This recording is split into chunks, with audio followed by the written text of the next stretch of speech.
yang abadi.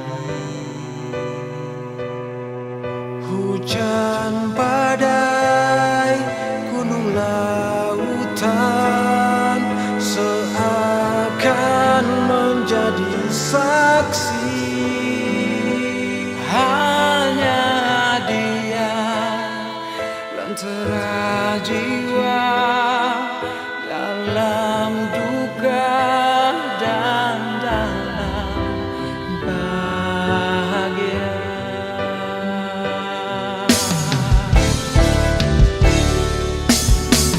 Muliakanlah akan kebesarannya, Juru Selamat kita, penebus segala dosa-dosa.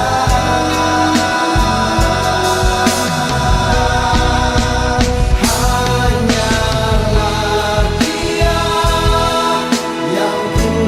kuasa di dunia dan di surga. Selamanya.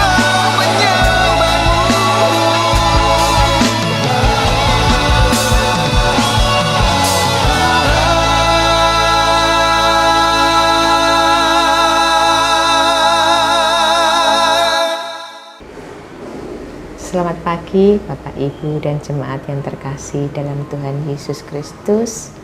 Salam damai di dalam kasih Tuhan. bertemu kembali pada pagi hari ini di dalam persekutuan doa hari Rabu pagi. Dan sebelum kita masuk ke dalam firman Tuhan, kita akan lebih dulu datang kepada Tuhan di dalam doa. Mari kita berdoa. Allah Bapa yang bertahta dalam kerajaan surga yang maha mulia, Allah yang kami kenal dan kami sembah di dalam nama Putramu yang tunggal Tuhan Yesus Kristus, mengucapkan segala puji dan syukur terima kasih karena anugerah-Mu sangat besar bagi kehidupan kami. Pagi ini kami boleh bangun merasakan kekuatan yang berasal dari tempat yang maha tinggi. Kami merasa sehat, kami merasa kuat, kami merasa Engkau kasihi karena pagi ini kami boleh kembali merasakan kehidupan yang baru. Mengucap syukur untuk anugerah-Mu ini. Dan sebelum kami mengerjakan banyak aktivitas, tugas, pelayanan pada pagi hari ini, izinkan kami bersama-sama datang kepada Tuhan, memuji memuliakan nama Tuhan. Terlebih kami bersama-sama rindu mendengarkan sapaan firman Tuhan yang akan menjadi kekuatan di dalam kehidupan kami hari ini. Oleh karena itu, kami memohon biarlah Roh yang Kudus yang akan menolong kami semuanya untuk boleh memperoleh berkat melalui pembacaan firman Tuhan pagi hari ini. Hamba-Mu yang penuh dengan kekurangan, Tuhan akan perlengkapi dan akan berkati, sehingga yang kami dengar, kami renungkan, bahkan mencoba untuk kami kerjakan, semuanya karena kasih karunia Tuhan dan semuanya karena karya Tuhan bagi kami semuanya. Kami juga mengakui untuk setiap kehidupan kami yang sangat terbatas dan banyak sekali dosa, najis, cacat celah.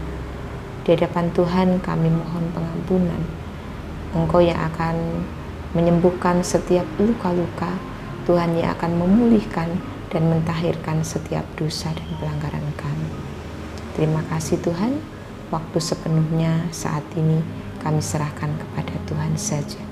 Hanya di dalam nama Putramu yang tunggal Tuhan kami Yesus Kristus, kami berdoa dan mengucap syukur. Amin. Bapak, Ibu, dan jemaat yang terkasih dalam Tuhan Yesus Kristus, minggu-minggu ini kita masuk kepada minggu Advent kedua, yaitu masa-masa penantian untuk menyambut kedatangan Tuhan Yesus Kristus. Sehingga pada persekutuan doa Rabu pagi ini masih bertemakan untuk masa-masa Advent, yaitu dengan bertema bersiap menyambut kedatangannya. Pembacaan Alkitab terambil dari kitab Perjanjian Lama, kitab Yesaya pasal 40. Kita akan membaca mulai dari ayat yang pertama sampai dengan ayat yang ke-11. Yesaya pasal yang ke-40, ayat yang pertama sampai dengan ayat yang ke-11. Lembaga Alkitab Indonesia memberikan judul pada perikop ini, Keselamatan untuk Bangsa yang di dalam Pembuangan. Berita kelepasan. Hiburkanlah umatku, demikian firman Allahmu. Tenangkanlah hati Yerusalem dan serukanlah kepadanya bahwa perhambaannya sudah berakhir, bahwa kesalahannya telah diampuni, sebab ia telah menerima hukuman dari tangan Tuhan, 2 kali lipat karena segala dosanya. Ada suara yang berseru-seru, persiapkanlah di padang gurun jalan untuk Tuhan, luruskanlah di padang belantara jalan raya bagi Allah kita. Setiap lembah harus ditutup dan setiap gunung dan bukit diratakan. Tanah yang berbukit-bukit harus menjadi tanah yang rata, dan tanah yang berlekuk-lekuk menjadi dataran. Maka kemuliaan Tuhan akan dinyatakan, dan seluruh umat manusia akan melihatnya bersama-sama. Sungguh, Tuhan sendiri telah mengatakannya. Ada suara yang berkata, berserulah, jawabku, apakah yang harus kuserukan? Seluruh umat manusia adalah seperti rumput, dan semua semaraknya seperti bunga di padang. Rumput menjadi kering, bunga menjadi layu, Apabila Tuhan menghembuskannya dengan nafasnya, sesungguhnya lah bangsa itu seperti rumput. Rumput menjadi kering, bunga menjadi layu, tetapi firman Allah kita tetap untuk selama-lamanya. Hai Sion, pembawa kabar baik, naiklah ke atas gunung yang tinggi. Hai Yerusalem, pembawa kabar baik, nyaringkanlah suaramu kuat-kuat. Nyaringkanlah suaramu, jangan takut.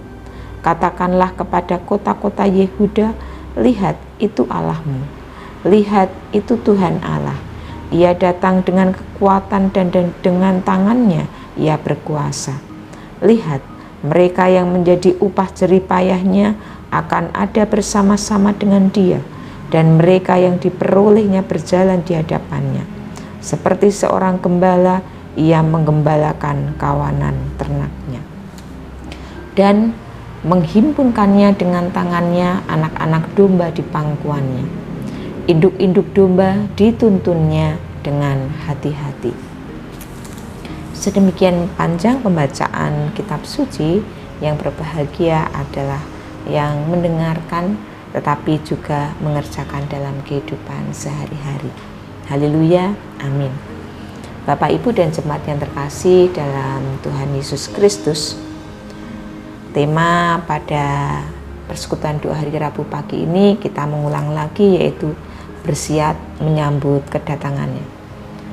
Bapak, Ibu yang terkasih dalam Tuhan Yesus Kristus, sebuah berita yang membahagiakan, berita yang melegakan, berita yang mensukacitakan yang diterima oleh seorang yang berada di dalam penjara, yang berada di dalam bui, yang menjadi tawanan, itu adalah berita pembebasan. Ketika seorang yang berada dalam penjara tiba-tiba diberikan kabar, hari ini kamu bebas, hari ini masa tahananmu usai, hari ini kamu bisa pulang.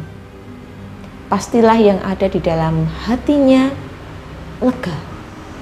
Pastilah yang ada di dalam kehidupannya gembira, sukacita.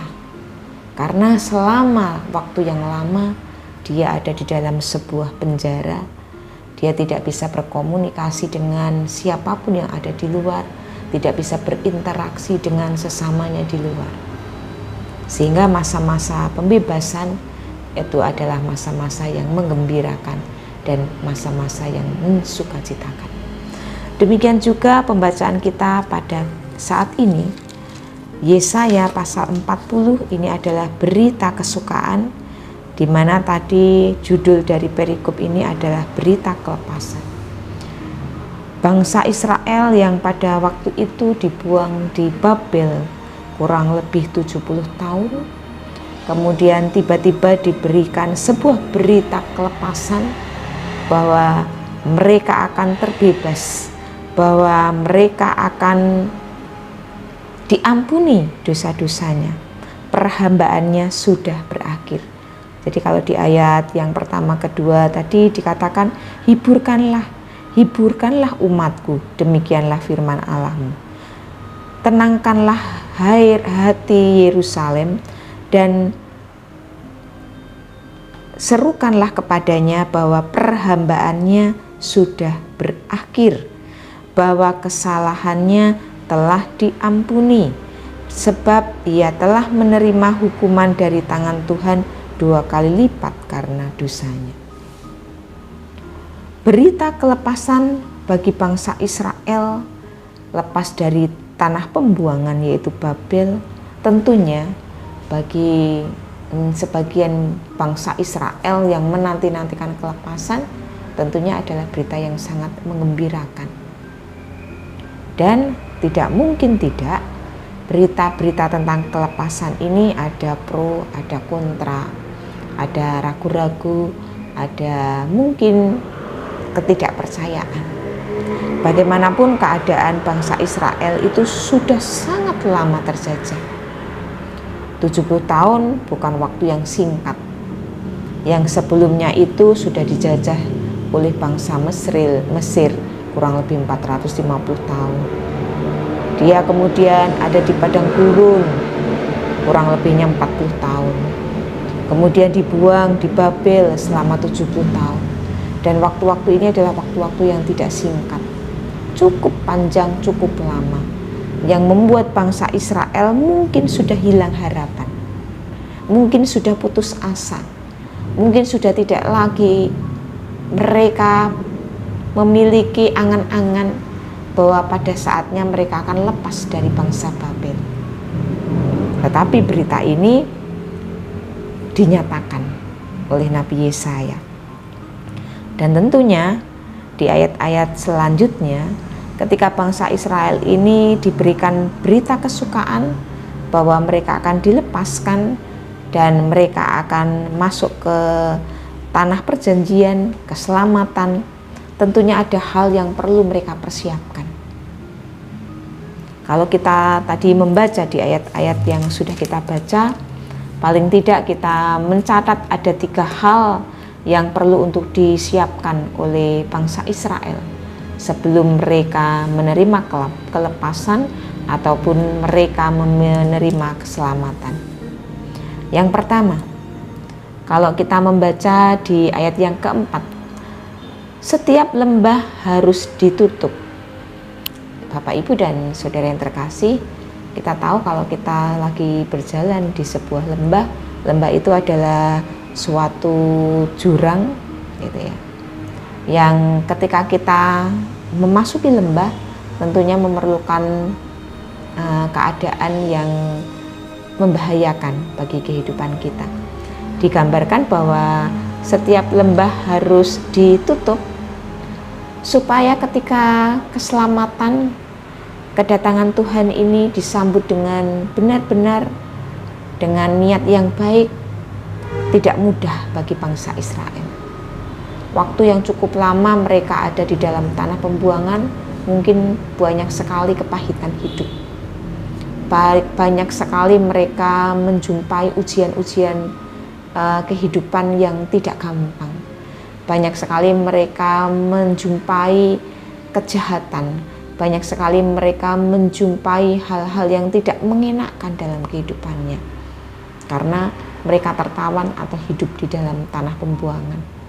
Dan ini membuat mereka mungkin sangat-sangat menjadi orang yang tegar tengkuk, menjadi orang yang keras hati, menjadi orang yang mungkin sekali sulit untuk bisa menerima sesuatu hal berita tentang kesukaan ini. Sehingga Tuhan ingin supaya umat bangsa Israel ini benar-benar memurnikan hatinya. Maksud dari pembuangan Tuhan tentunya tidak bermaksud jahat Tuhan. Tuhan ingin memurnikan bangsa Israel ini sehingga bangsa Israel ini perlu untuk dibuang di tanah Babel. Bagi bangsa atau umat yang tahan uji, yang bisa memiliki kesabaran, yang bisa menerima setiap hal dengan keikhlasan, tentunya mereka akan lolos. Mereka lebih dimurnikan lagi oleh Tuhan, dan mereka menjadi umat yang memang benar-benar tahan uji di dalam masa-masa pembuangan di Babel. Kemudian yang kedua, kalau kita teruskan tadi, setiap gunung dan bukit harus menjadi tanah yang rata. Tidak hanya lembah, tetapi dikatakan di sini gunung dan bukit harus diratakan. Ketika seseorang ada di dalam masa-masa yang sulit yang cukup lama, bisa jadi orang tersebut menjadi hilang kepercayaannya. Memang ada Allah? Apakah Allah ada? Apakah aku punya Tuhan? Di manakah Tuhan? Pertanyaan-pertanyaan itu mungkin bergumul di dalam setiap orang yang mungkin bagi dirinya ada di dalam kesulitan yang cukup lama sampai mereka hilang harapan. Karena ketika mereka menyadari aku adalah anak Tuhan, tetapi kenapa aku dibiarkan cukup lama ada di dalam masa-masa sulit, masa-masa yang tidak baik-baik saja. Hal ini pun akhirnya membuat mereka angkuh, sombong.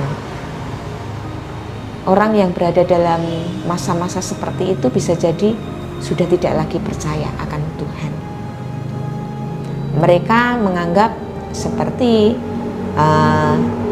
yang diceritakan di sini, menggambarkan bahwa Allah itu bukan Allah yang naik keledai, Allah yang lemah, Allah yang lahir di kandang domba, Allah yang menjadi gembala bagi domba.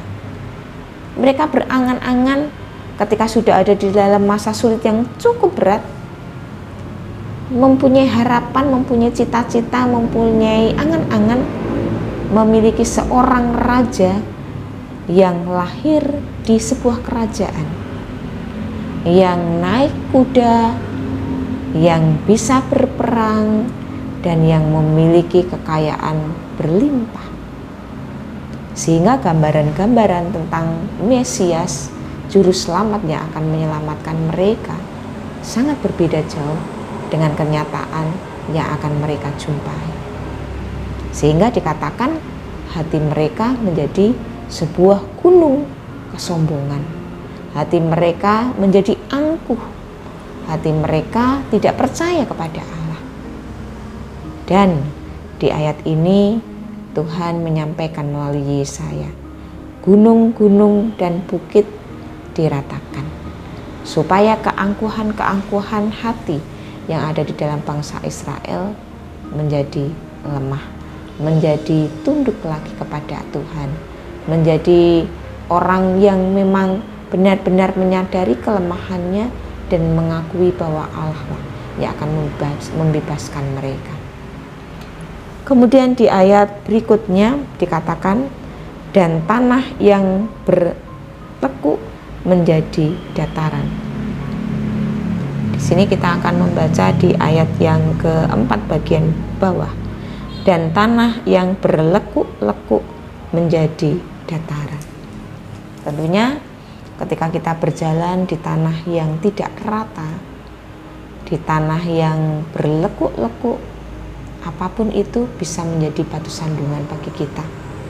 Orang yang berjalan di tanah-tanah tersebut bisa saja menjadi jatuh, bisa saja perjalanannya terhambat, bisa saja kemudian dia jatuh dan terluka. Sehingga perlu untuk kemudian dipersiapkan ketika bangsa Israel ini mau lepas dari tanah Babel dan masuk ke tanah perjanjian, tanah keselamatan, supaya mereka memurnikan hatinya. Setiap kepahitan, setiap hal-hal yang jelek, setiap hal-hal yang tidak baik ditanggalkan.